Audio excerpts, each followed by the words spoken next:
Testemunho pessoal. Prova ainda duvidosa. Ou a necessidade do estudo dos fatos salvíficos objetivos.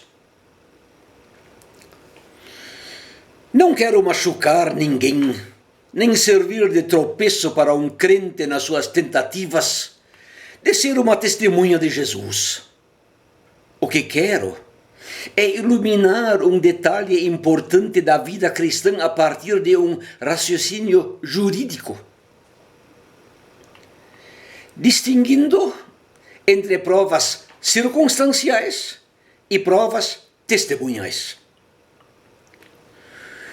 Um inquérito policial geralmente vem antes de qualquer processo judicial. No inquérito, a polícia instrui o processo mediante dois recursos: provas circunstanciais ou materiais e provas testemunhais. O que é isso? Prova circunstancial ou material é uma prova objetiva. Por exemplo, um cartucho vazio permite descobrir o revólver usado num crime. Um resto de pele debaixo da unha de uma pessoa assassinada muitas vezes faz descobrir o DNA do homicida. Quando são encontradas as coisas roubadas da casa de alguém, isso prova que o dono da casa é cúmplice do roubo e ajuda a descobrir o autor. Isso tudo são provas materiais ou circunstanciais. Prova testemunhal é a declaração de uma testemunha ocular. Nesse caso, a testemunha é ouvida e as suas declarações são escritas e juntadas ao inquérito policial. Também uma confissão de culpa é uma prova testemunhal. Quando o juiz examina uma causa, ele prefere as provas circunstanciais. Os fatos, ele quer que lhe sejam apresentadas as provas materiais. As provas testemunhais lhe são muito duvidosas, porque as testemunhas geralmente misturam as coisas, ou aumentam ou diminuem. Misturam aquilo que observaram com a sua própria opinião e pensamentos, seus desejos, sua raiva, a sua interpretação, os seus ressentimentos, a sua vingança. Além disso, a observação e a memória humana são muito inconstantes e ordinárias. Mesmo uma confissão de culpa ainda não vale como prova sem algum indício material. Alguém pode querer assumir a culpa pelo mandante de um crime, ou uma mulher pelo marido. Os advogados entre si até usam uma palavra bem feia para a prova testemunhal. Eles a chamam de prostituta das provas. É a prova que vale menos. Só vale ser usada em último lugar. E mesmo aí, ainda com cautela. O testemunho circunstancial, material do Evangelho. Vamos aplicar esta observação ao testemunho cristão. Em nosso meio somos solicitados a que demos um testemunho pessoal.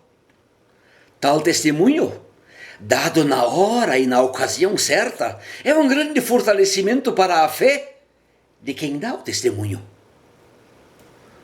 Nos nossos dias, olhamos em nossa volta e vemos as igrejas populares cheias de testemunhos pessoais, cura do bócio, cura de dor de cabeça, encontro de um emprego, solução de causas perdidas, cura de hemorroidas, volta nos cabelos na careca, dente de ouro, milagres do impossível, restauração do casamento, sucesso nos negócios, até a ressurreição de mortos. Tudo testemunhos pessoais.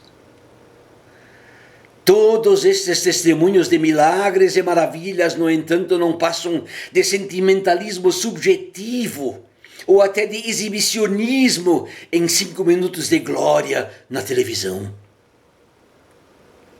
Para os assim chamados pastores, bispos ou até apóstolos daquelas igrejas de sinais e maravilhas, vale, me engana que eu gosto. Ninguém se dá o trabalho de verificar a duração daquela cura milagrosa. No fim, acaba sendo perdido tanto o banho como a criança. Além de continuar sem saúde, também fica mortalmente prejudicada a fé da pessoa seduzida e decepcionada. Nas assim chamadas igrejas históricas, também nem tudo o que reluz é ouro, mas elas se entregam ao esforço de trazer para o centro da pregação e do testemunho os assim chamados fatos salvíficos objetivos. Poderíamos também dizer as provas circunstanciais? Quais são essas provas? Antes de qualquer coisa, a pessoa de Jesus. Para nós luteranos, em primeiro lugar, as verdades do Catecismo Menor, de Martim Lutero. Acima de tudo, o segundo artigo da fé, que fala do Salvador e remete ao Novo Testamento, especialmente os Evangelhos. Outra prova circunstancial é o testemunho da história da Igreja Cristã.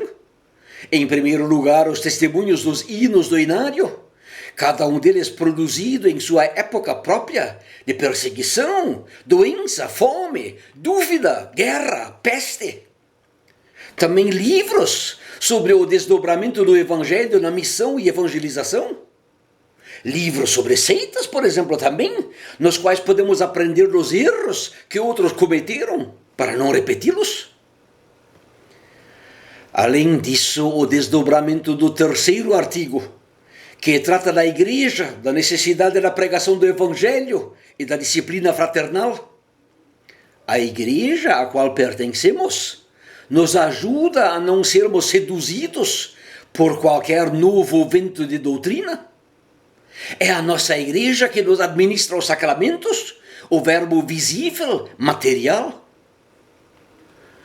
O Espírito Santo está aí para testemunhar Jesus. Ele me glorificará, diz Jesus.